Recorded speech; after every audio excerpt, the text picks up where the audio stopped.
Baik teman-teman sekalian, sebelum kita memulai pelajaran sejarah Indonesia pada hari ini, alangkah baiknya kita berdoa menurut agama dan kepercayaan masing-masing. Berdoa dipersilahkan.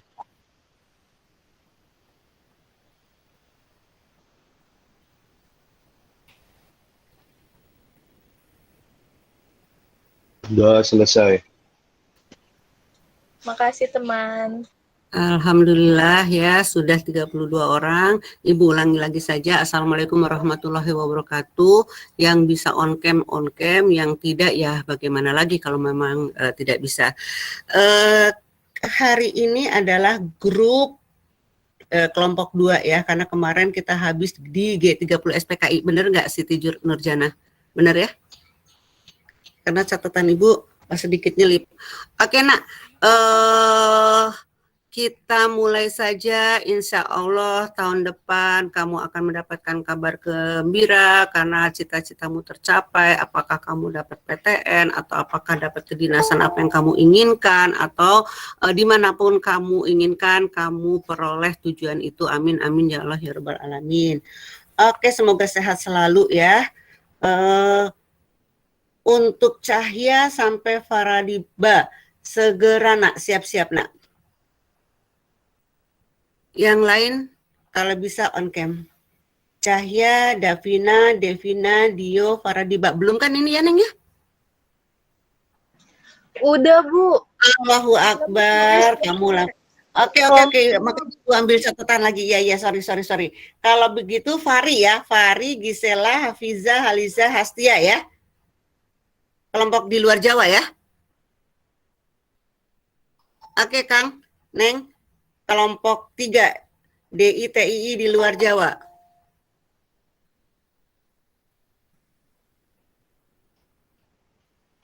Maaf Ibu, ini kan kelompok yang ini nggak ada yang bisa share screen, jadi saya yang share screen. Ini boleh, saya lagi. Boleh. Ya. Iya, saya lagi download file Bu. Boleh. Dia lagi loading internet lama. Wah, makasih Sebentar Juan. Ya. Makasih Juan.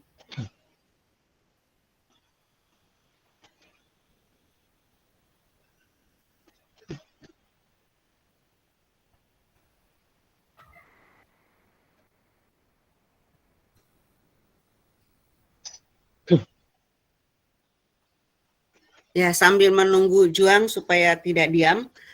Kemarin kita sudah ke G30 SPKI, kemudian kita sudah ke DITII di Jawa. Ternyata kalau kita simak, kita telaah, ternyata kedua-duanya ini sebenarnya ada kekecewaan di situ ya, terutama DITII di Jawa, itu karena adanya perjanjian Renville. Nah, sekarang kita lihat kelompok 3. Apalagi yang membuat mereka bergabung dengan Sekar Maji Marijan Kartosuwiryo. Mangga, kelompok 3. Silakan.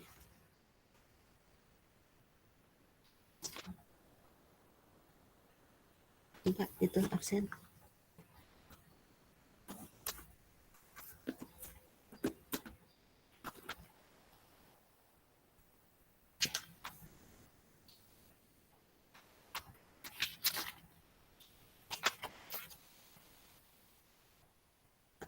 Masih ada kendala?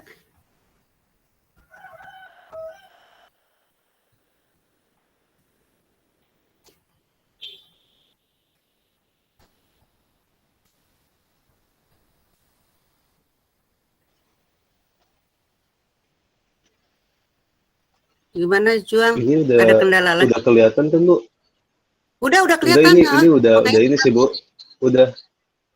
Saya lagi nunggu kelompoknya ngomong doang ini Bu. Nah, bagaimana di Davina di manage siapa yang harus bicara dulu? Nanti siapa jubirnya ketika akan menjawab, Sok Neng, supaya yang kelompok APRA dapat waktu juga.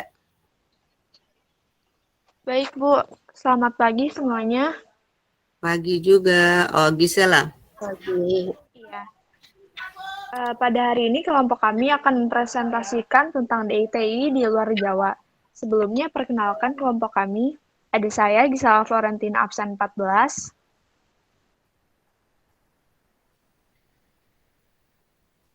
Saya Ya. Setia Patria 17. Oke. Saya Hafizah, absen 15. Saya Haliza Naira, absen 16.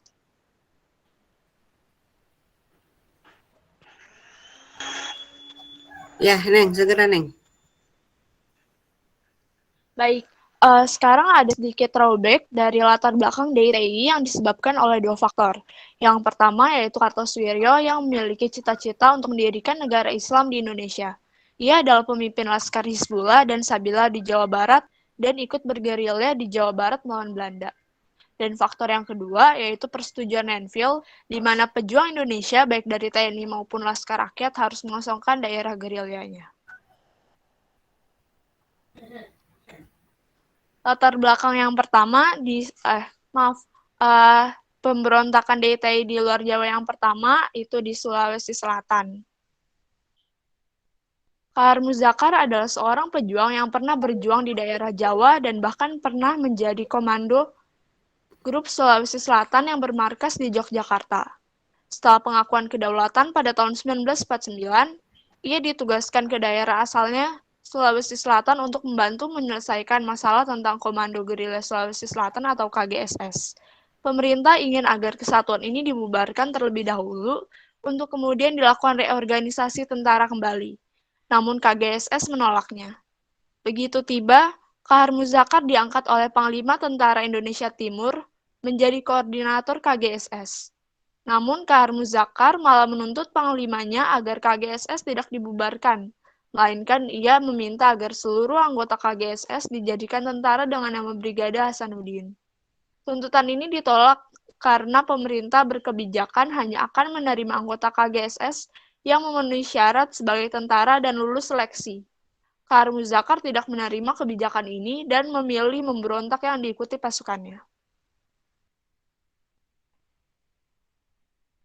Pemerintah kemudian mencoba alternatif lain dengan memasukkan semua anggota KGSS ke dalam Korps Cadangan Nasional atau CTN dan mengangkat Kahar Muzakar sebagai letnan kolonel. Namun hal itu tidak memuaskan Kahar Muzakar. Karena merasa kecewa dengan pemerintah, pada tahun 1952, Kahar Muzakar memutuskan untuk bergabung dengan Panji DITI oleh Kartosuwiryo. Kemudian ia ditawarkan pangkat Panglima Divisi TII. Sejak saat itu, pasukan Kahar Muzakar melakukan banyak teror dan pengacauan di Sulawesi Selatan. Selanjutnya, ya untuk proses penumpasan di Kalimantan Selatan, itu penumpasan Kahar Muzakar lumayan sulit untuk dilakukan secara damai karena banyaknya perbedaan pendapat antara pemerintah dengan pemberontak, yaitu pasukannya Kahar Muzakar. Oleh karena itu, Panglima TT nomor 7 Kolonel Kawilarang mengeluarkan perintah penumpasan pemberontakan DITII Sulawesi Selatan pada 17 Agustus 1951. Nah, pada tanggal 30 Februari 1960 dilakukanlah operasi Tumpas. Nah, pasukan yang diberangkatkan berasal dari Divisi Siliwangi dan pada 3 Februari 1965 Kahar Muzakar berhasil ditembak mati oleh TNI dalam baku tembak di Sulawesi Selatan.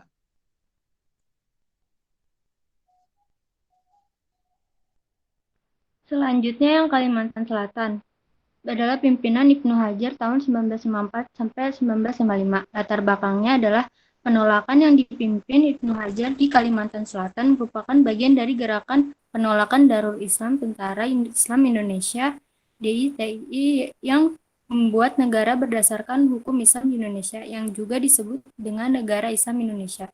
Penolakan Ibnu Hajar berawal dari tahun 1948 saat Angkatan Laut Republik Indonesia ALRI Divisi 5 sebagai pasukan utama Indonesia yang menghadapi Belanda di Kalimantan Selatan tumbuh menjadi tentara yang kuat dan berpengaruh di wilayah tersebut.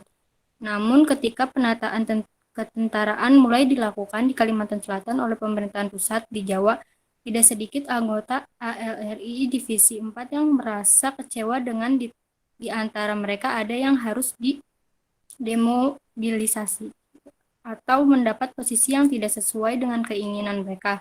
Salah satunya di antaranya ialah Ibnu Hajar. Mereka seharusnya tambah kecewa dengan adanya mantan tentara KNIL, Tentara Hindia Belanda, di AFRIS.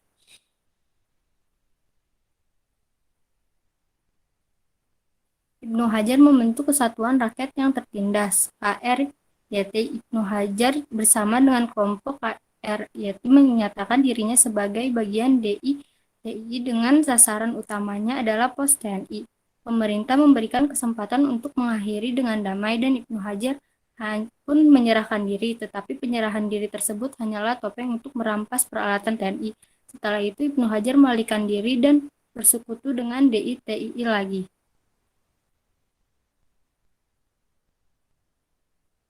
Proses penumpasan. Upaya penuntasan DITI di Kalimantan Selatan dilakukan dengan memberikan kesempatan kepada Ibnu Hajar dan KRYT dengan menyerah secara damai.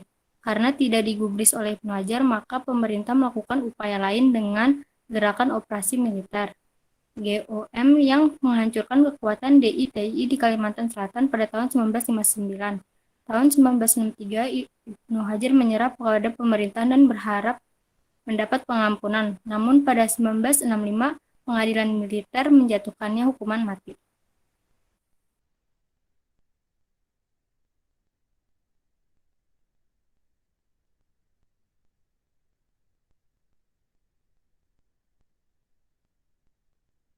Latar belakang Aceh, pimpinan Daud Bero tahun 1953 sampai 1962. Kembalinya status negara yang semula Republik Indonesia Serikat atau RIS menjadi Negara Kesatuan Republik Indonesia atau NKRI memberikan dampak yang besar bagi Aceh. Karena perubahan itu, Provinsi Aceh harus dileburkan menjadi Provinsi Sumatera Utara. Penurunan status Aceh itu seakan mengabaikan jasa baik masyarakat Aceh ketika perjuangan mempertahankan kedaulatan negara Republik Indonesia. Daud Bero sebagai gubernur Aceh dan tokoh ulama lainnya tidak menerima peleburan itu. Kekecewaan Daud Bero semakin memuncak karena perkataan Soekarno pada tahun 1948 yang pernah berjanji bahwa Aceh diperbolehkan menerapkan syariat Islam dan tetap menjadi salah satu provinsi di Indonesia.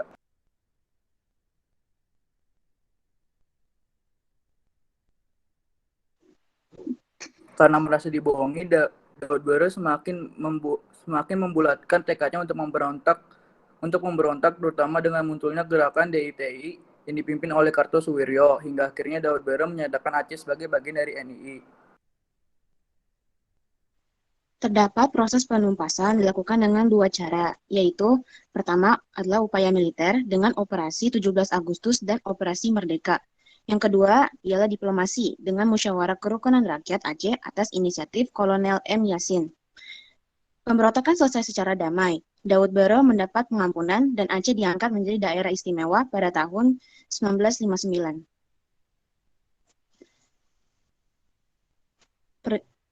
Perjuangan belum selesai. Ada beberapa mantan pengikut Daud Bero yang masih melawan pemerintah pusat. Salah satunya adalah Hasan Tiro yang melihat adanya perbedaan pendapat tentang hukum Islam. Ketidakpuasan atas distribusi sumber daya alam Aceh. Kelemahan ekonomi dan pendidikan di Aceh yang sudah dinyatakan sebagai bagian dari Indonesia. Pada 30 Oktober 1976, Hasan Tiro mengadakan pertemuan di Kabupaten Pidie dengan mantan anggota DITI dan pemuda Aceh. Topik utama dari pertemuan tersebut adalah sumber daya alam Aceh yang dikeruki oleh industri asing atas izin pemerintah Indonesia.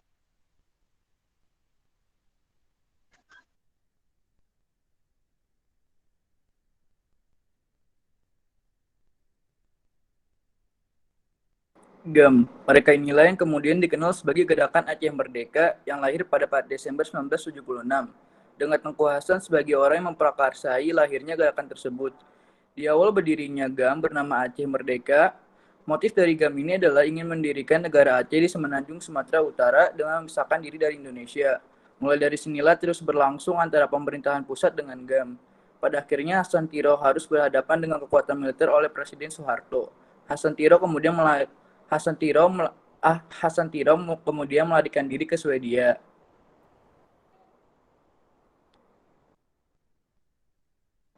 Akhir dari GAM. Bencana tsunami yang menimpa Aceh pada tahun 2004 memaksa pihak GAM dan pemerintah pusat untuk kembali ke meja perundingan atas mediasi oleh pihak internasional. Pada tanggal 27 Februari 2005, pihak GAM dan pemerintah RI memulai tahap perundingan di Vantaa, Finlandia. Akhirnya setelah berunding selama 25 hari, tim Indonesia berhasil memperoleh kesepakatan damai dengan GAM. Proses perdamaian selanjutnya dipantau oleh Aceh Monitoring Mission atau AMM yang beranggotakan 5 orang anggota ASEAN. Senjata GAM pun diserahkan kepada AMM pada 27 Desember. GAM menyatakan sayap militer tentara negara Aceh atau TNA telah dibubarkan secara formal. Sekian, terima kasih. Oke, terima kasih juga. Boleh ditarik lagi, Juang? Boleh bertanya? Silahkan bertanya. TII di luar Jawa. Jadi kamu bisa menyebutkan. Oke, Siti Nurjana sudah mengangkat tangan. Oke, Siti. Juang juga sudah mengangkat tangan. Setelah Siti, Juang. 3 saja ya supaya Apra dapat ya. Satu lagi, Kang, Neng. Satu lagi boleh? Atau 2 lagi juga boleh? Sambil menunggu temanmu yang memaparkan sambil merumuskan ya. Oke, Siti Nurjana, apa dulu pertanyaan kamu, Neng? Dari DKI, Sulawesi Selatan dan Kalimantan Selatan 2 tokoh utamanya itu dan Ibnu Hajar punya kesamaan itu merasa kecewa karena reorganisasi.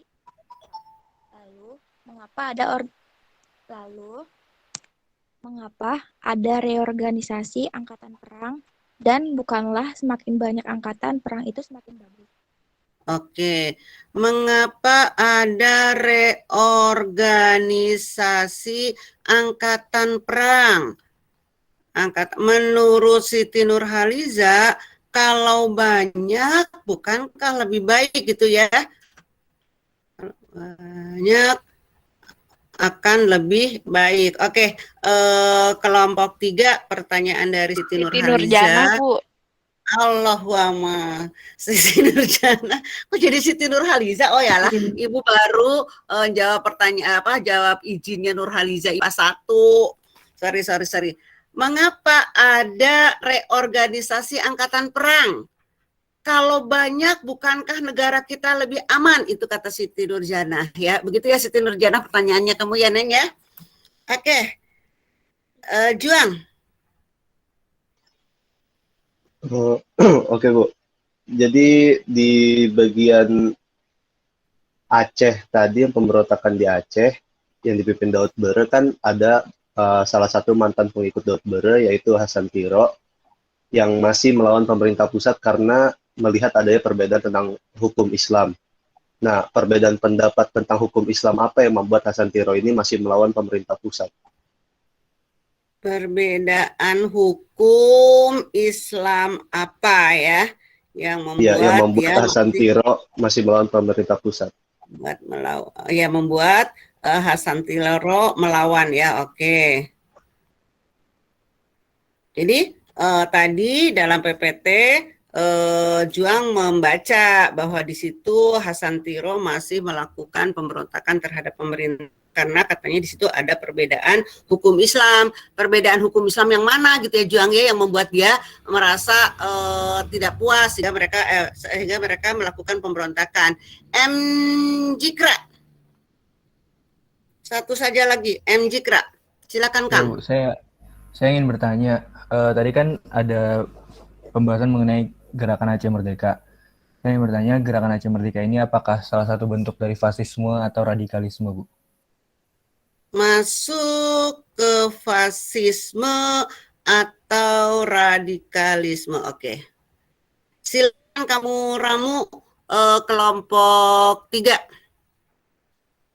mengapa adanya reorganisasi perang, kemudian apa yang dipermasalahkan dengan perbedaan hukum Islam oleh Hasan Tiro, kemudian apakah GAM ini masuk kepada fasis atau radikalisme. Oke, silahkan. Tidak lama, mana dulu yang paling bisa kamu jawab, sehingga kamu bisa memanfaatkan waktu. Saya ingin menjawab pertanyaan dari Siti Nurjana dulu, Bu. Oke, Yang Gisel. apakah kalau semakin banyak angkatan perang itu semakin lebih baik?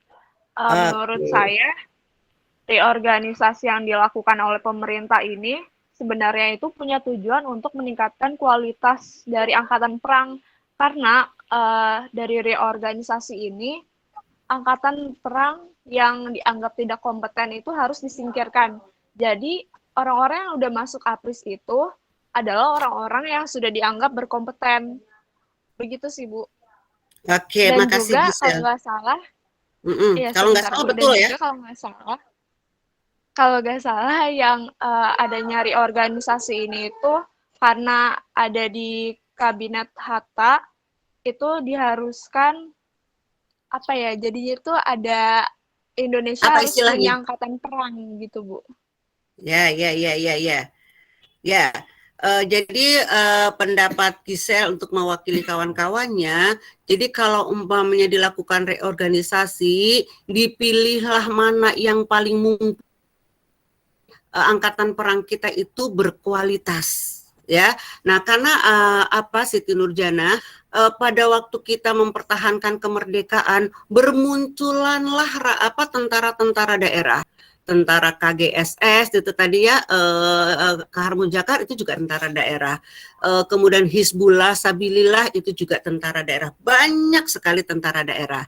Nah, tadi yang belum tersampaikan oleh Gisel ini. Nah, ini tentara kita ini harus berkualitas, tidak asal comot, tidak asal daftar, karena pada waktu itu memang masih dibutuhkan. Tapi kemudian yang tidak disampaikan oleh Gisela, tapi kemudian pada masa kabinet anggaran belanja kita membengkak, dikeluarkanlah reorganisasi, rasionalisasi, rekonstruksi, rasionalisasi. Untuk apa? Supaya APBN kita mencukupi ke semua bidang. Dan kemudian membidik yang namanya militer. Militer kita banyak sekali. Nah, militer ini akhirnya didemobilisasi, dikeluarkan dulu yang tidak memenuhi syarat. Nanti kalau dia ingin kembali jadi militer, menjadi APRIS, itu boleh. Kemudian akan diseleksi kembali. Inilah nanti yang membuat kemarahan dari DITII Sulsel. Itu Siti Nurjanah ya. Benar jawaban Gisela ya.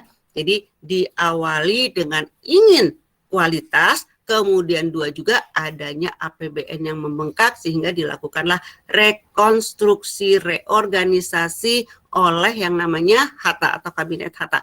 Kang, Neng, Siti dan lainnya, ini juga yang membuat marah nanti kelompok-kelompok tentara-tentara daerah lainnya. Kenapa? Karena dalam perjanjian KMB dibentuklah yang namanya APRIS. Nah, APRIS, Neng, tadi yang menyebut APRIS, kamu jangan nyebut APRIS ya, APRIS saja. Nanti kalau orang-orang sejarah, guru-guru sejarah atau sejarawan mendengar kamu APRIS, dia mikir dulu apa itu APRIS. Padahal mah APRIS ya.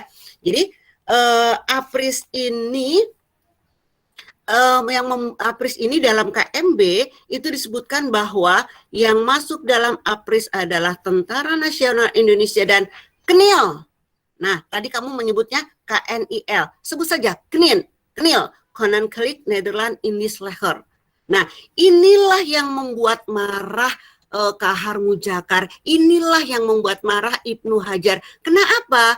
Dia tentara-tentara daerah yang pada masa mempertahankan kemerdekaan berjuang mati-matian untuk negeri Indonesia. Tapi kemudian dia dikeluarkan, didemobilisasi. Tapi kenapa KNIL yang benar-benar tentara Belanda, terhadap Belanda, musuh Indonesia, malah dijadikan tentara inti APRIS? Ini sebenarnya adalah skenario Belanda supaya Indonesia nggak pernah damai. Kalau Indonesia tidak pernah damai, gampang saja Belanda langsung mencokok Indonesia. Itu Siti Nurjanah, makasih pertanyaanmu. Jadi berkembang luas ya. Kelompok 3, tolong sebutkan APRIS KNIL, bukan APRIS dan KNIL.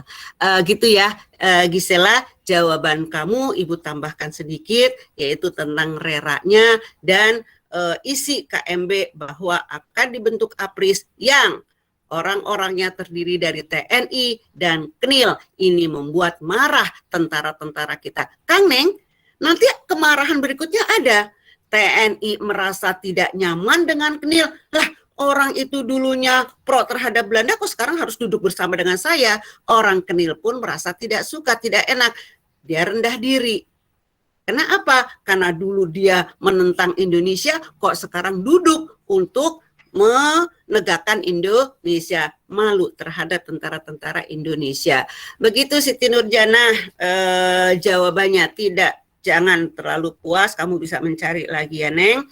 Makasih Siti Nurjanah. Oke, pertanyaan Juang dan pertanyaan Jikra. Baik, Bu, terima kasih. Maaf, saya izin menjawab pertanyaan Juang, Bu. Ya. Jadi kan kenapa Hasan Tiro masih kayak melawan pemerintah pusat kan ya? Jadi pada saat itu kan ada Perda nomor 6 tahun 1966 dan tahun 1968 tentang pelaksanaan unsur-unsur syariat Islam, yaitu di daerah istimewa Aceh dan larangan membuat, memasukkan, memperdagangkan, menyimpan dan menimbun minuman keras. Tapi masih aja ada Bu yang memperdagangkan minuman keras, menyimpan minuman keras gitu Bu. Jadi makanya Hasan Tiro masih melawan pemerintah pusat karena tidak sesuai gitu Bu. Oke, Juang sudah terjawab oleh Haliza ya. Ternyata tidak konsekuen apa yang dilakukan di Aceh ya keislamannya. Masih saja masih banyak orang-orang masyarakat Aceh yang menyimpan minuman keras ya. Atau mungkin masih banyak maksiat-maksiat yang dilakukan, itulah yang tidak diinginkan oleh Hasan Tiro. Tapi Haliza, Juang, yang paling membuat Hasan Tiro tidak suka selain keislaman yang tidak sama dengan pendiriannya adalah alokasi dana, Juang.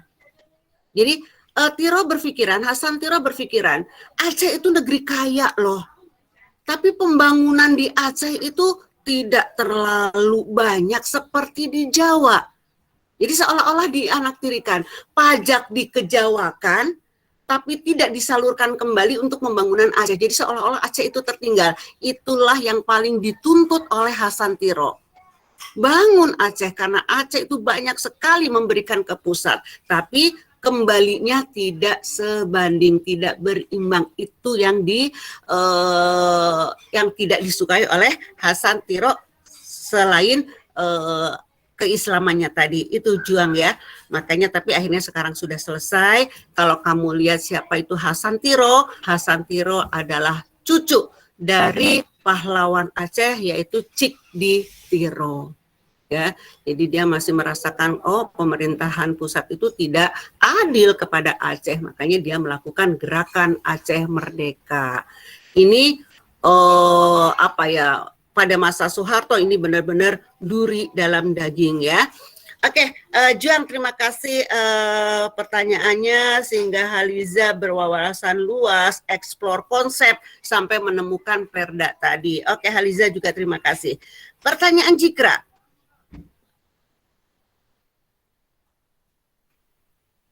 Masuk mana ini? Fasis atau radikal?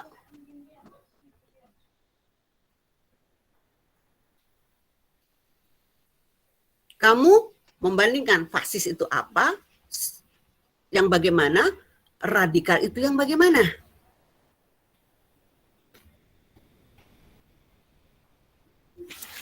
Ya, kita tunggu dulu.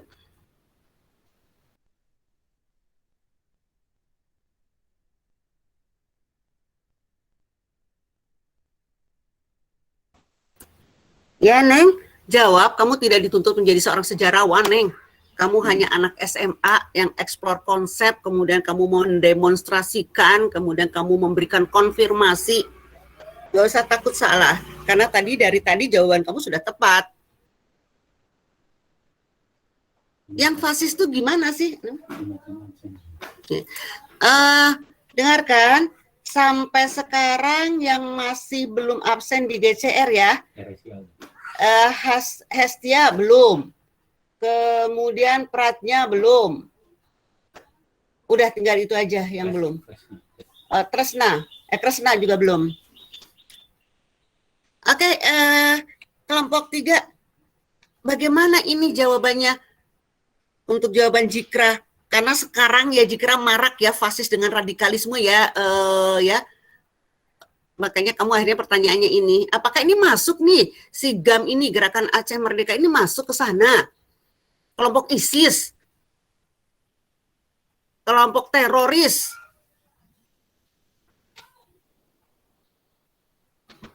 Kamu coba jawab aja lah, Neng.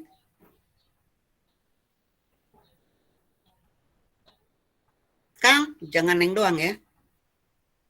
Karena di sini ada cowoknya Fahri dan Hestia.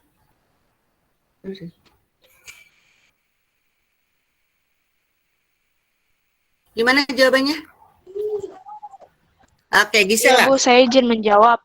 Oke, cantik. Kalau menurut saya sebenarnya yang gerakan GAM ini mungkin lebih ke radikalisme sih ya, karena mereka itu orang-orang dari GAM ini menuntut perubahan dengan kekerasan seperti yang tadi sebelumnya udah dibilang. Karena ada orang asing yang mengambil sumber daya alam Aceh. Jadi mereka ini merasa seperti nggak adil aja gitu, karena orang asing kok bisa ngambil sumber daya alam Aceh, dan itu juga langsung dibolehin gitu sama pemerintah. Terus tahu saya juga gerakan fasis itu termasuk dalam gerakan radikal gitu sih, Bu. Oke ya. Jadi kamu mau menilainya radikal saja ya, karena radikal atau fasis ya. Tapi Jikra dan Gisela dan yang lain, kalau Ibu telaah, kalau Ibu amati, sebenarnya dia kalau radikal itu kan ingin merubah secara fundamental, harus mengikuti syarat-syaratnya mereka, harus terjadi perubahan pokoknya Islam. Ternyata di sini Gerakan Aceh Merdeka ini hanya menuntut agar dikembalikan ekonomi dia dengan baik, dibangun daerah mereka dengan baik. Jadi tidak sampai menuju kekerasan ya. Jadi kalau toh mereka militer melawan, karena memang pemerintahan pada masa Orde Baru memang keras, akhirnya mereka juga melawan dengan keras karena merasa mereka tidak mendapat keadilan. Ya, jadi nanti kita cari lagi apakah itu radikal atau fasis, tapi di sini Ibu tidak melihat itu. Jadi dia itu hanya bisa dimasukkan dalam makar seperti apa yang dilakukan oleh Ibnu Hajar, seperti yang dilakukan oleh Kartosuwiryo, seperti yang dilakukan oleh Daud Beureum. Karena mereka merasa kecewa, tidak ada keadilan, akhirnya dia membelot terhadap pemerintahan yang sah. Jadi lebih tepat kalau dia dikenal dengan nama makar. Ya, itu Jikra. Karena dia tidak melakukan gerakan yang fundamen, jadi dia hanya menuntut mana hak rakyat Aceh, tolong bangun Aceh. Kalau umpamanya radikal, memang masyarakat Aceh tidak radikal ya, memang rakyat Aceh menjalankan syariat Islam yang jelas, yang ketat, itu saja ya. Oke, Jikra, kamu nanti boleh mencari lagi ya. Kamu boleh mencari lagi jawabannya ya, apakah radikal, apakah fasis. Tapi kok kalau Ibu melihatnya itu hanya makar saja. Satu lagi pertanyaan, Teresia, kamu mengangkat tangan. Teresia Ibu, selesai ya untuk kelompok lain. Oke, Ter. Tapi sebenarnya ini lebih ke Ibu ya. Kan tadi kan Ibu bilang kalau masyarakat Aceh itu fokus utamanya itu bukan karena Islam, Bu, tapi karena ketidakadilan oleh pemerintah. Nah, itu kenapa masyarakat Aceh itu nggak termasuk ke dalam PRRI? Karena kan PRRI itu setahu saya itu juga karena kesenjangan sosial, Bu, antara pulau-pulau di Sumatera dan juga Pulau Jawa, Bu.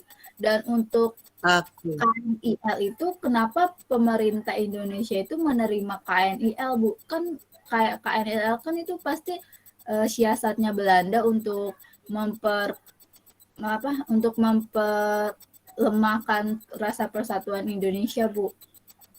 Maksudnya lebih mendengarkan KNIL dibandingkan TNI-nya sendiri, Bu. Terima kasih, Bu.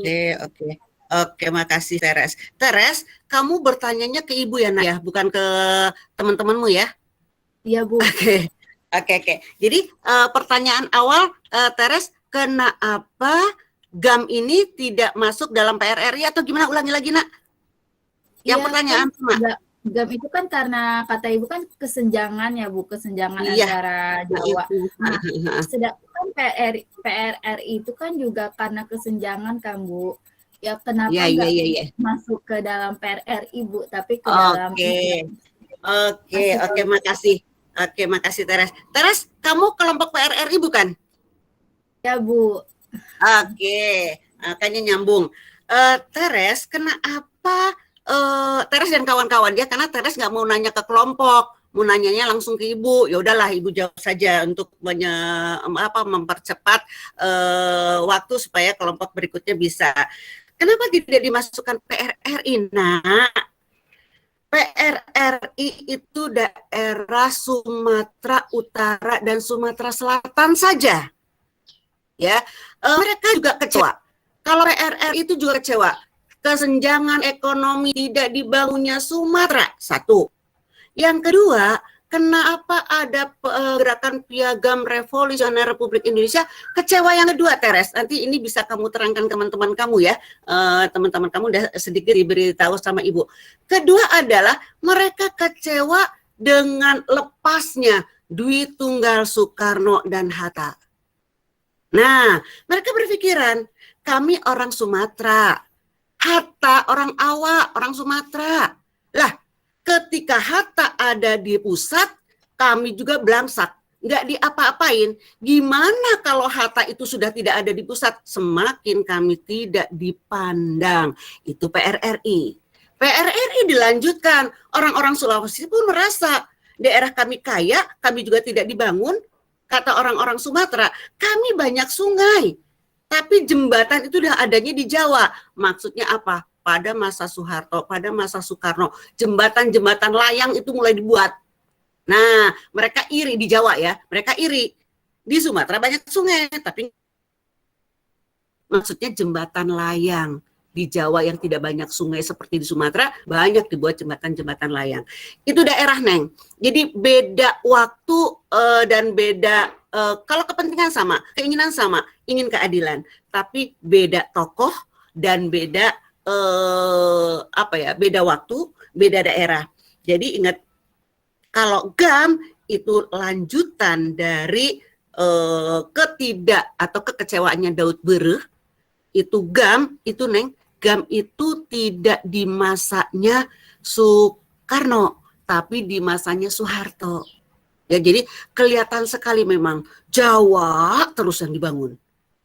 Ya, nah ingat, kalau PRRI Permesta itu masa Soekarno, kalau ini masa Soeharto. Makanya penyelesaiannya aja kemarin kan sampai tahun 2005 itu, Neng. Jadi tidak dimasukkan ke wilayah PRRI karena beda tempat, beda tokoh, walaupun tujuannya sama, kecewa karena tidak adil dalam pembangunan. Yang enggak sukanya satu lagi PRRI, Neng. Yang enggak sukanya PRRI satu lagi, kenapa mereka melawan? Soekarno mengisukan Nasakom. Nah, orang Sumatera apa? Orang-orang Sumatera adalah orang-orang yang dekat berbasis Islam.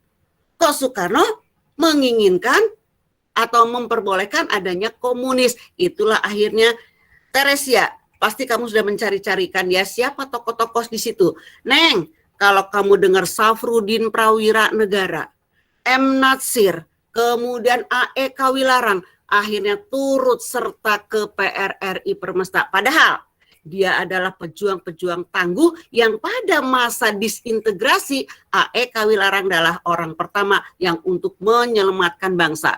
Tapi ketika Hatta, ketika ada komunis, ketika kesenjangan itu memang benar-benar kelihatan, mereka keluar, mereka membelot dari RI. Itu Teres. Ya, jadi beda waktu, beda tempat, ya beda orang, walaupun satu kekecewaan. Ya Teres ya, begitu. Makasih Teres. Terima kasih, Bu. Oke, sama-sama. Oke, kalau gitu tepuk tangan untuk kelompok 3. Kelompok 4 siapkan, apakah masih perlu juang? Kelompok 4, juang masih diperlukan nggak, Apra? Jeffrey, Jessica, Kresna, Maheswari, Melviza. Oke, segera, Neng. Oke, sambil menunggu mereka siap, Teresia dan kawan-kawan, yang sekarang akan ditampilkan oleh kelompok 4, ini adalah bom waktunya Belanda. Ya, satu lagi tadi, sambil menunggu kelompok 4 ya. Tadi Teres belum terjawab, kenapa Kenil diterima gitu ya? Ya, Teres ya, kenapa kamu nggak ngingetkan Ibu? Kamu belum terjawab. Teres, pada waktu itu kabinet yang ada adalah kabinet RIS, Republik Indonesia Serikat, kita di bawah Belanda. Nah, Belanda membuat skenario ketika KMB kita diakui kedaulatannya dalam bentuk serikatnya Belanda, akhirnya Belanda membuat kita harus punya tentara yang dikenal dengan nama Angkatan Perang Republik Indonesia Serikat. Karena semuanya yang memimpin adalah Ratu Juliana, ya kita harus mengikuti pihak Belanda, di mana APRIS itu adalah yaitu TNI, yaitu Kenil. Makanya kamu bertanya-tanya, kenapa kita ngikutin Kenil? Kok nggak ngikutin TNI? Karena politik pada waktu itu kita masih mengekor pada RIS. Neng, nanti kelompok 4 ini berbicara dengan APRA. Nah, gara-gara APRA ini akhirnya Soekarno berubah pikiran. Kita keluar dari RIS, kita merdeka kembali. Teresia, 17 Agustus 1950, Soekarno akhirnya melakukan merdeka untuk kedua kali dalam bentuk liberal, bebas dari RIS. Itu muncullah demokrasi liberal, begitu Teres ya. Jadi kenapa kita manut ke Kenil? Karena memang aturannya pada waktu itu. Neng, Teres dan kawan-kawan, nanti kamu lihat APRA, Andi Ajis, RMS, kegalauan Kenil dalam APRIS yang duduk bersanding dengan TNI, itu yang dibawuin Belanda. Oke, Maheswari. Oke, segera gelis.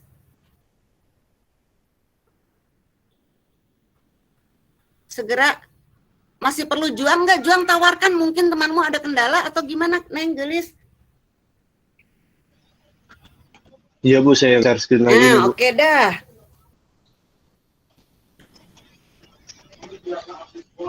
Bentar ya Bu.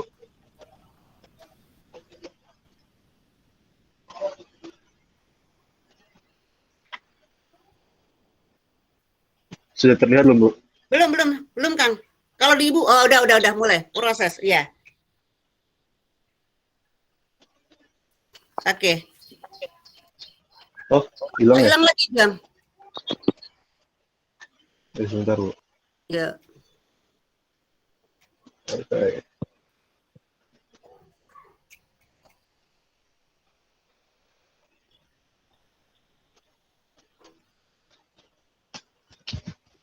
Oke, kami mulai ya, Bu. Ya, segera, Neng. Assalamualaikum warahmatullahi wabarakatuh. Pagi semuanya. Pagi juga. Kami dari kelompok 4 akan mempresentasikan tentang pemberontakan APRA. Sebelumnya izinkan kami untuk memperkenalkan diri kami masing-masing. Saya Maheswari Putri Adibrata, absen 21. Saya Jeffrey Septian, absen 18. Saya Jessica Audrey, absen 19. Saya Kresna Yusuf, absen 20. Saya Melviza Sabita Maharani, absen 22. Ya.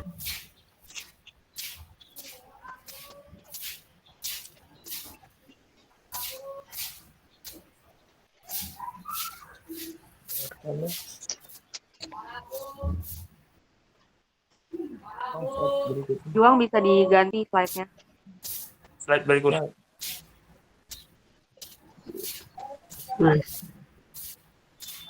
Juang, slide berikutnya Juang. Yang pengertian kan Bu? Iya, pokoknya setelah ini aja, setelah nama-nama kelompok. Iya, ini udah Bu, udah saya ganti tadi. Oh, udah ganti. Di Ibu juga nggak kelihatan. Di kamu kelihatan nggak, Nak? Belum, Enggak, Bu. Bu, masih sama. Belum. Enggak. Udah belum. Nah, udah Juang. Ya. Pengertian. Peristiwa kudeta Angkatan Perang Ratu Adil atau kudeta 23 Januari adalah peristiwa yang terjadi pada 23 Januari 1950, di mana kelompok milisi Angkatan Perang Ratu Adil yang ada di bawah pimpinan mantan Kapten Kenil Raymond Westerling, yang juga mantan Komandan Depot Special Truppen atau pasukan khusus Kenil, masuk ke kota Bandung dan membunuh semua orang berseragam TNI yang mereka temui. Aksi gerombolan ini telah direncanakan beberapa bulan sebelumnya oleh Westerling dan bahkan telah diketahui oleh pimpinan tertinggi militer Belanda. Berikutnya. Latar belakang. Terdapat beberapa faktor yang melatar belakangi terjadinya pemberontakan Ratu Adil di Indonesia. Faktor-faktor tersebut antara lain adalah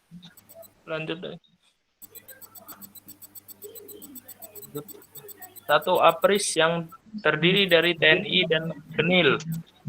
Terbentuknya APRA berawal dari APRIS, yaitu Angkatan Perang Republik Indonesia Serikat. APRIS sendiri memiliki anggota yang terdiri atas gabungan tentara Kenil Belanda dan TNI. Sebenarnya keadaan tersebut cukup membuat mereka kesulitan. Sebab di antara Kenil dan dengan TNI pernah berseteru ketika peperangan mewujudkan kemerdekaan negara Indonesia. Oleh karena itu, lahirlah kaum reaksioner dengan jumlah yang cukup banyak. Mereka adalah anggota-anggota APRIS yang cenderung mendukung federalisme bangsa Indonesia atau kurang suka dengan TNI dan NKRI. Mereka secara sukarela bergabung dengan Angkatan Perang Ratu Adil yang kemudian juga turut berserta dalam pemberontakan APRA untuk mewujudkan Indonesia federal dalam PRIS. 2. Hasil konferensi meja bundar. Hasil dari konferensi meja bundar atau dikenal dengan nama KMB menjadi salah satu awal terjadinya pemberontakan APRA.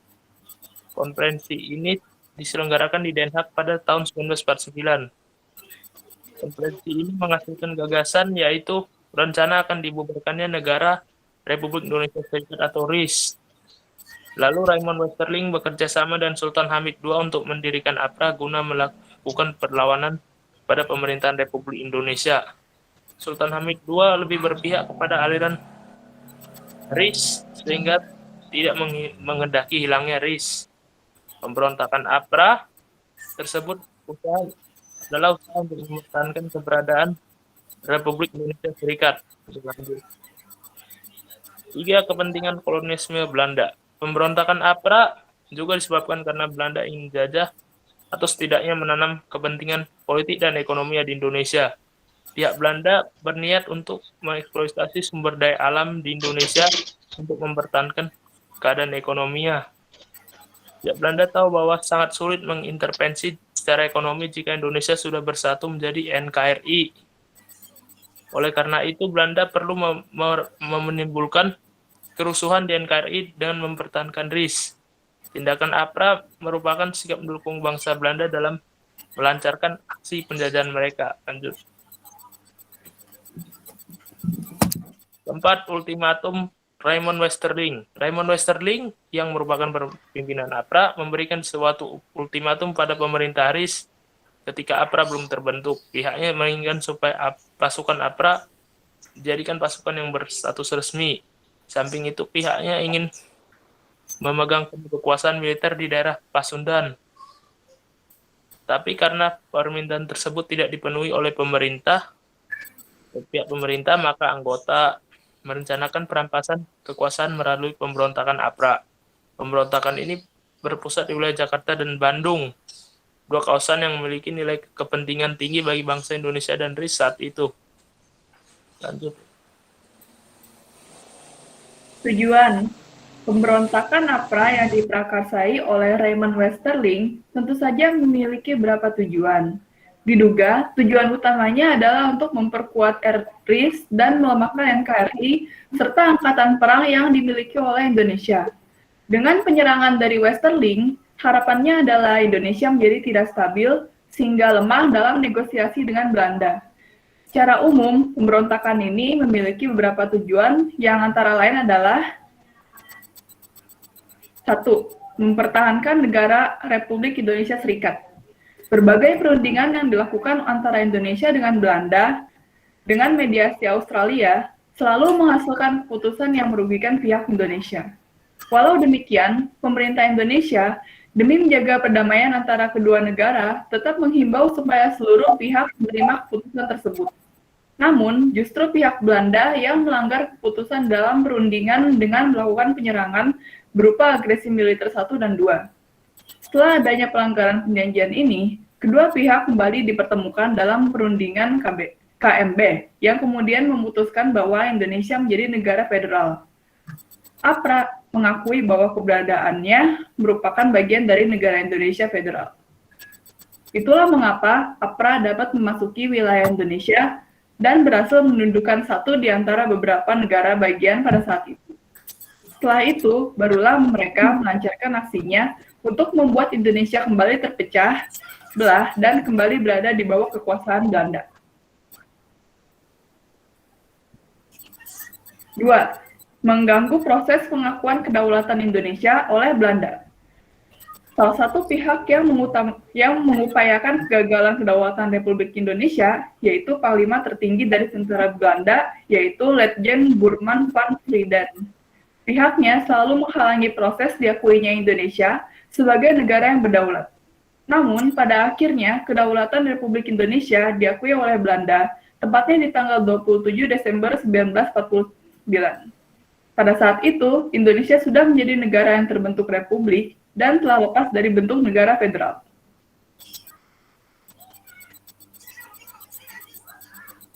3. Mempertahankan adanya tentara APRA sebagai tentara di Pasundan. Sebenarnya ketika Indonesia merdeka, gerilyawan dan tentara tidak menyatu dalam komando yang sama. Tidak sedikit dari tokoh daerah yang berperan sebagai pemimpin yang disegani, walaupun tidak memiliki bekal kemiliteran. Perjuangan yang mereka lakukan untuk mempertahankan kemerdekaan Indonesia sangatlah besar. Ada banyak pula pahlawan yang gugur dalam medan peperangan tanpa dikenal oleh masyarakat. Bertepatan dengan sidang PPKI yang berakhir, yaitu di tanggal 22 Agustus 1945, Indonesia memiliki rencana untuk membentuk sebuah pasukan tentara. Orang-orang yang tergabung dalam APRA merupakan mereka yang tidak memenuhi kriteria untuk menjadi APRIS. Itulah mengapa pasukan APRA berusaha supaya Indonesia tetap terbentuk negara federal, sehingga keberadaan mereka tetap dapat dipertahankan sebagai angkatan perang. Salah satu hal yang dilakukan APRA yaitu melakukan penyerangan kepada Divisi Siliwangi pada Januari 1950, di mana tujuan utama yang ingin dicapai yaitu agar APRA menjadi tentara di Pasundan. Sekarang ke kronologi. Seperti yang sudah dijelaskan, pemberontakan ini diawali oleh konferensi Menjabundar dan ultimatum dari Westerling. Tetapi karena tidak digubris pemerintah, mereka melancarkan serangan. Pemberontakan ini terpusat di dua daerah, yaitu Bandung dan Jakarta. Dua kawasan yang sangat penting bagi Republik Indonesia Serikat dan juga bangsa Indonesia pada saat itu. Pemberontakan APRA di Bandung, APRA melancarkan aksi pemberontakan di wilayah Bandung di pagi hari pada tanggal 23 Januari 1950. Mula-mula pergerakan dilakukan di wilayah Cililin. Pergerakan tersebut dipimpin oleh dua orang inspektur polisi dari Belanda, yaitu Van Beekelen dan Van der Meulen. Pemberontakan ini menggunakan 800 orang serdadu, di mana 300 diantaranya adalah bekas anggota KNIL, yang dilengkapi dengan persenjataan yang tergolong canggih kala itu. Keadaan pada masa itu sungguh menyeramkan, karena banyak sekali terjadi pembunuhan yang sadis. Pada akhirnya pihak pemberontak berhasil menduduki markas anggota Divisi Siliwangi. Di tempat ini kembali terjadi peperangan yang tidak seimbang. Personil APRA yang berjumlah 150 orang menyerang tanpa ampun kepada 18 TNI yang ada di markas tersebut. Kemudian pemerintah mengambil beberapa langkah untuk menyudahi pemberontakan APRA. Langkah pertama, pemerintah melakukan penekanan dan serangan balik terhadap pemimpin pasukan Belanda. Langkah selanjutnya yaitu Perdana Menteri Republik Indonesia Serikat, Dr. Andes Muhammad Hatta, memerintahkan beberapa pasukan yang ada di bawah kendali pemerintah Indonesia untuk ke Bandung. Pasukan tersebut diberi pesan supaya berunding dengan Komisariat Tinggi di Belanda, Jakarta. Perundingan tersebut mendesak supaya pasukan APRA dapat pergi meninggalkan Bandung secepatnya. Alhasil, pasukan pemberontak APRA dikejar oleh banyak pasukan yang terdiri dari rakyat pribumi dan tentara APRIS. Atas kejadian pemberontakan APRA menyebabkan gugurnya 79 pasukan APRA. Selanjutnya pemberontakan APRA di Jakarta. Selain Bandung, APRA juga melancarkan aksinya di Jakarta. Di Jakarta sendiri ternyata terdapat pengkhianat yang justru bekerjasama dengan tentara APRA, yang tidak lain adalah Sultan Hamid II. Dirinya ditawari keuntungan oleh pihak tentara APRA akan dijadikan Menteri Pertahanan jika rencana mereka untuk melaksanakan kudeta bisa berjalan dengan baik. Beberapa strategi yang mereka rencanakan diantaranya penyerangan diarahkan ke gedung tempat dilaksanakannya sidang kabinet Republik Indonesia Serikat. Kemudian tentara APRA akan menculik semua menteri. Setelah itu orang-orang yang memiliki peran penting di kementerian dibunuh. Akan tetapi pemberontakan APRA di Jakarta tidak berhasil. Hal tersebut karena aksi yang dilakukan pasukan APRA berhasil dipatahkan oleh rakyat pribumi, APRIS dan pemerintah Republik Indonesia Serikat. Karena kegagalan tersebut, maka pihak pemberontakan mundur secara perlahan-lahan. Penumpasan pemberontakan APRA. Ketika terjadi pemberontakan APRA, tidak dilakukan langsung perlawanan yang berarti. Hal ini disebabkan karena beberapa faktor. Yang pertama, karena serangan dilakukan dengan sangat tiba-tiba. Pembalasan tembakan pun tidak dilakukan karena orang-orang APRA bercampur dengan orang Kenil dan KL. Sedangkan mengenai latar belakang aksinya diduga keras bahwa APRA ingin mendukung berdirinya negara Pasundan supaya negara ini bisa berdiri tanpa gangguan TNI dan menggunakan APRA sebagai angkatan perangnya. Secara umum, boleh pasukan divisi Siliwangi TNI tidak siap karena baru saja memasuki kota Bandung setelah perjanjian KMB. Panglima Siliwangi Kolonel Sadikin dan Gubernur Jawa Barat Waka pada saat kejadian sedang mengadakan peninjauan ke kota Subang.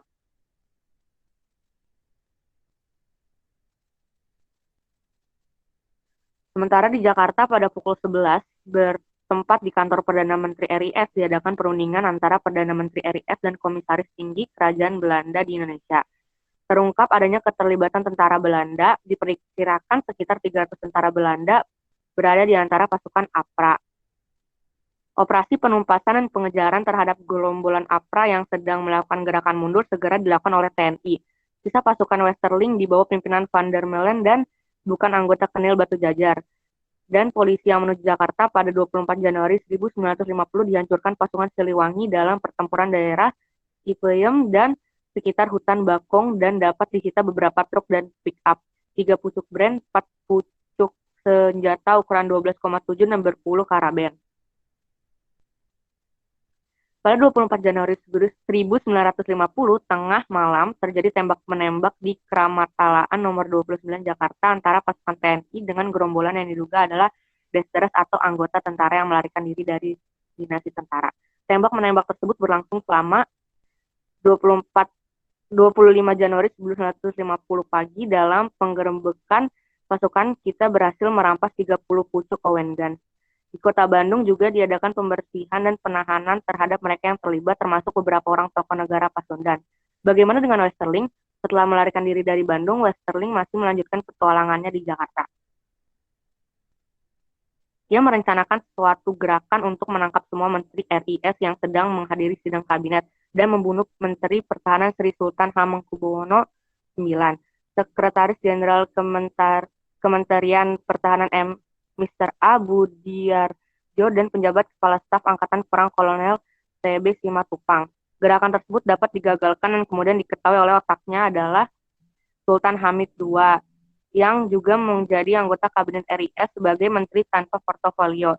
Sultan Hamid II dapat segera ditangkap, sedangkan Westerling sempat melarikan diri ke luar negeri pada 22 Februari 1950 dengan menumpang pesawat Catalina milik Angkatan Laut Belanda. Dengan kaburnya Westerling, maka gerakannya pun jadi bubar. Dampak pemberontakan APRA. 1. Banyaknya tentara yang gugur. Jumlah tentara yang gugur ini diakibatkan adanya pemberontakan dan perlawanan yang terjadi, dan salah satu korban di antara banyaknya tentara tersebut adalah Letnan Kolonel Lembong.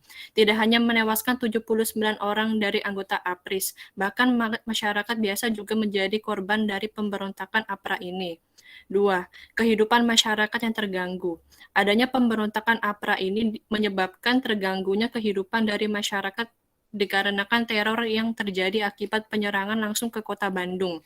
Saking menyeramkannya, pasukan APRA yang menyerbu dan memasuki kota Bandung akan membunuh secara langsung siapapun yang sedang mengenakan seragam TNI ini, menyebabkan banyaknya mayat TNI yang tergeletak di jalanan. Ini menyebabkan kengerian tersendiri bagi masyarakat, terutama para keluarga tentara yang akan mendapati banyak mayat yang bergelimpangan di jalanan karena penyerbuan dari anggota APRA tersebut. 3. Keuangan negara yang menurun. Dampak lain dari pemberontakan APRA ini adalah masalah tersedotnya keuangan negara yang digunakan dalam pembiayaan operasi militer untuk menumpas APRA kala itu. APRA yang kala itu hadir dan meneror banyak orang tidak hanya merugikan dalam masalah keamanan negara, namun juga membuat kondisi keuangan negara menjadi sedikit berantakan akibat ulah mereka. Pemerintah terpaksa mengeluarkan sejumlah dana agar bisa membiayai petugas dan membuat sebuah kekuatan penyatuan dalam membasmi para pengikut dan anggota APRA. Yang keempat, keamanan yang terganggu. Para tentara yang dibasmi dengan semena-mena menyebabkan banyak kengerian di mana-mana. Ini menyebabkan suasana yang sedikit meneror dan keamanan yang harus diketatkan untuk menjaga agar tidak banyak tumpah para korban baru dari pemberontakan APRA, dan juga menyebabkan suasana yang tidak bagus dan membuat para penegak hukum berusaha lebih keras dalam membangun dan menjaga ketentraman setelah timbulnya penyerangan dan pemberontakan oleh pihak APRA. Tokoh penting dalam pemberontakan APRA, yang pertama ada Westerling.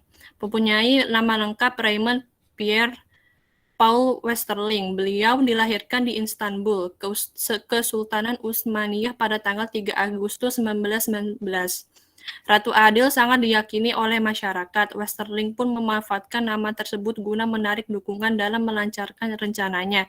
Jadi bisa dikatakan orang ini adalah pemimpin pemberontakan tersebut. Sultan Hamid II. Syarif Abdul Hamid Al-Qadri merupakan nama asli dari Sultan Hamid II. Beliau merupakan putra sulung dari Sultan Pontianak ke-6. Jasanya yang sangat dikenang yakni Sultan mampu merancang lambang negara Indonesia yakni burung Garuda. Namun tak disangka, beliau masuk menjadi tokoh pemberontakan APRA yang kemudian menjadi pencoreng nama baiknya yang seharusnya sebagai pahlawan Indonesia menjadi pemberontak dan pengkhianat.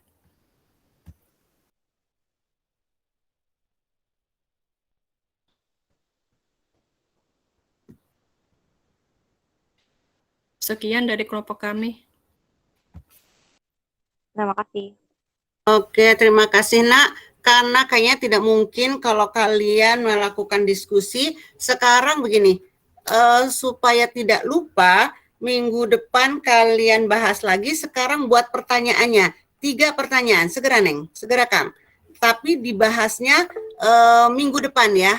Oke Bulan. Iya. Bulan dan Nur. Nur Nindya. Ya. Assalamualaikum Bu. Saya ingin bertanya. Kan tadi di tujuan tuh ada satu mempertahankan negara RIS. Dan sini tuh memutuskan bahwa Indonesia menjadi negara federal. Negara federal itu negara apa Bu?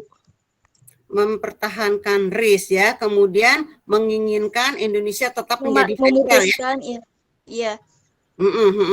Negara federal. Oke Neng, ini nanti kamu jawab minggu depan kalau kita sudah tatap muka, siapapun wakilnya bisa menjawab ya. Jadi nanti didiskusikan dulu oleh dengan teman-temanmu. Makasih Ulan, tadi mempertahankan RIS, kemudian menginginkan tetap negara federal Pasundan gitu kan di situ ya. Nah jadi apa itu federal ya? Oke, Nur Nindya. Iya Ibu, saya ingin bertanya, apa yang mendasari Westerling menamai pasukannya sebagai pasukan Ratu Adil? Oke, Apa yang mendasari Westerling menyebutkan pasukannya dengan nama Ratu Adil? Ya, satu lagi. Ada? Oh, Teres. Teresnya. Kamu sudah mengatakan. Apa sih? Apa yang membuat pemerintah menjadikan negara Indonesia itu menjadi negara republik? Kan katanya kan negara Indonesia menjadi berdiri sendiri itu karena adanya APRA. Nah, apa yang dilihat dari adanya APRA ini, Bu? Nah, ulangi lagi, Teres, gimana? Tadi kan negara Indonesia itu masih bersama koloni Belanda, masih di bawah Belanda gitu, kamu masih di bawah ya, Belanda. masih negara RIS. Nah, katanya karena adanya APRA ini, Soekarno itu memutuskan menjadikan Indonesia itu berdiri sendiri. Apa yang dilihat dari adanya APRA ini, Bu? Apa yang membuat ya, paham Ibu Teres. Jadi awalnya ini kan kita serikat ya, Republik Indonesia Serikat yang diputuskan dalam KMB. Tapi kemudian ketika adanya APRA, Soekarno ingin kembali menjadi NKRI. Jadi apa yang dilihat dari APRA gitu ya, Teres ya? Sampai Soekarno ingin kembali ke NKRI. Ya, makasih Bu. Oke. Kelompok 3, karena waktu kita sudah habis, sudah lebih 8 menit, kamu sudah harus persiapan ke pelajaran berikutnya. Ini akan dijawab ketika kita tatap muka. Siapapun pada waktu itu yang nomor genap, apakah kamu nomor ganjil, nah kamu berkewajiban menjawab 3 pertanyaan ini. Nah kamu beruntung, kamu masih bisa mengeksplor konsep untuk memberikan jawaban yang paling baik, paling betul, paling tepat. Oke Neng, tadi Ibu lupa memberitahu yang kelompok 3 ya. Kelompok 3 itu isi Neng, itu kronologi sekali, itulah memang yang harus disampaikan kepada teman-temanmu. Oleh karena itu Ibu kasih nilai kamu A++. Dan ternyata pemahamanmu pun bisa.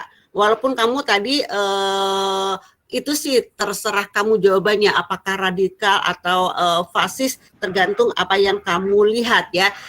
Jadi si pemahaman, tapi teman-teman awal juga bisa menjawab, Ibu juga kasih A++. Kemudian kelompok 3 diisi, kamu komplit sekali, dan memang itulah banyak teman-temanmu di kelompok kelas lain tidak menyebutkan sampai pertemuan dengan para menpan, para sekretaris, yaitu Ali Budiarjo, kemudian Sultan Hamengkubuwono, itu tidak. Makanya di sini pun kamu dapat A++. Nah, untuk pemahaman, Ibu belum ngasih nilai karena Ibu belum tahu jawaban kamu.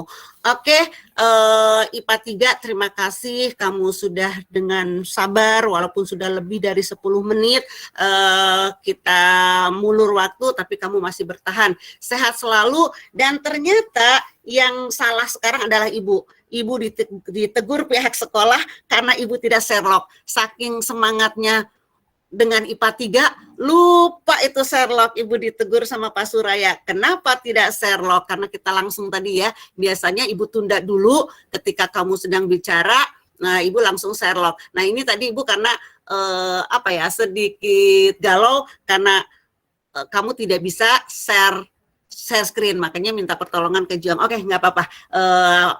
Berarti Ibu alfa. Walaupun Ibu ngajar dengan kamu, tapi Ibu dianggap alfa oleh sekolah karena tidak Sherlock. Nggak jadi soal. Yang penting kamu keren. Oke, Assalamualaikum warahmatullahi wabarakatuh. Makasih semuanya. Waalaikumsalam warahmatullahi wabarakatuh. Terima kasih, Bu. Oke. Sekolah offline.